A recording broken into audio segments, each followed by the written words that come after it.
Hi guys, welcome to another autoimmune question. This one's going to focus on probably what is the most prominent current diet for autoimmune disease, AIP.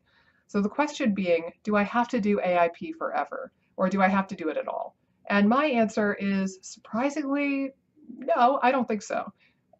Here's where I stand on AIP. It's a really good beginner elimination diet for autoimmunity.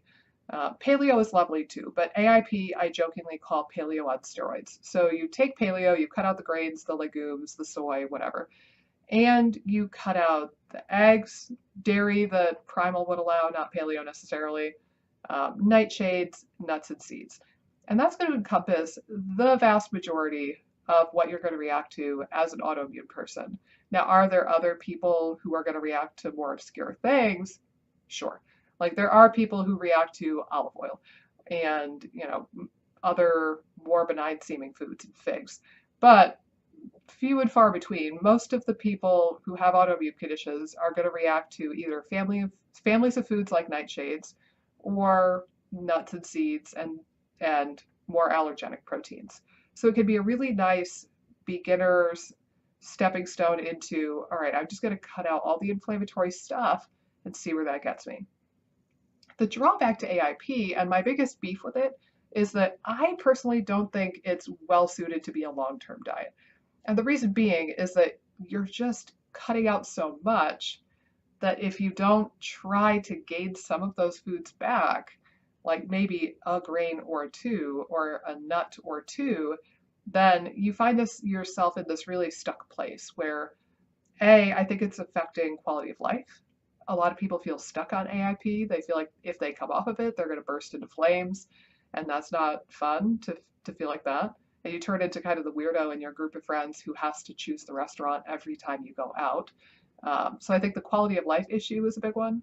But also, generally speaking, the more narrow your food choices are, and the more narrow your diet from week to week is, the more narrow your base of support is for your health, particularly your microbiome. So gut bugs, and by that I mean bacteria, yeast, parasites, viruses, everything that's in there, your gut microbes really appreciate a diverse diet. Now, that doesn't mean that you go, eat a Twinkie one day and a cookie the next day. It means a wide variety of fruits and vegetables, a wide variety of fibers and nuts and fats and healthy stuff. And there are a lot of things on paleo and AIP that I do think are good for the microbiome in small and moderate amounts. I think nuts are good for you in small and moderate amounts. I think some grains can have benefit for some people. I know that's kind of heresy in this world, but hear me out.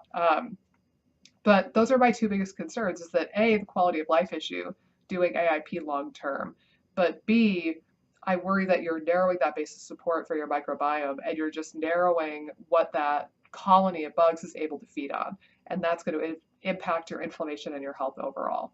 Now, for the people who are watching this video and you're like, well, this is all great, but what do I do now, lady? My recommendation for you is to find somebody locally that you can work with, because it's so hard to be objective about your own health. If you're in the Chapel Hill, North Carolina area and you want to see me, great. If you're elsewhere or you don't want to see me, whatever. Find somebody who's well versed in functional medicine or naturopathic medicine and try to answer these couple of questions. And I bet that this will progress your case quite a bit. Are you infected? So whether that means something like SIBO or gut bugs, or a chronic viral infection like Epstein-Barr virus or CMV, answering the question, are you infected, is going to be probably the most important question you can ask if you're autoimmune. Lyme disease, I forgot to mention that one, and the co-infections with ticks. Most autoimmune people, I would argue, have some type of an infection or a dysbiosis that needs to be addressed. And that's what's keeping your immune system on the hunt and ready for action and inflamed. Number two, some people get wonky, weird injuries that they never quite heal from. And that could be more like emotional trauma or physical trauma. That's another important one. And three, let's get a check-in on your immune system. So get a good CBC, white blood cells, check in and see where you're at with that. But I bet if you look at those couple of things, are you infected? Do you have an injury or a trauma that you never healed from? Toxic burden could also be number 4, but also get a look at your white blood cells on that CBC and see where they're at. I bet that that will answer a lot of questions, and then that gives you something to treat. And then once you treat the things that are underlying, I think you can add in some of the non-AIP foods safely and effectively.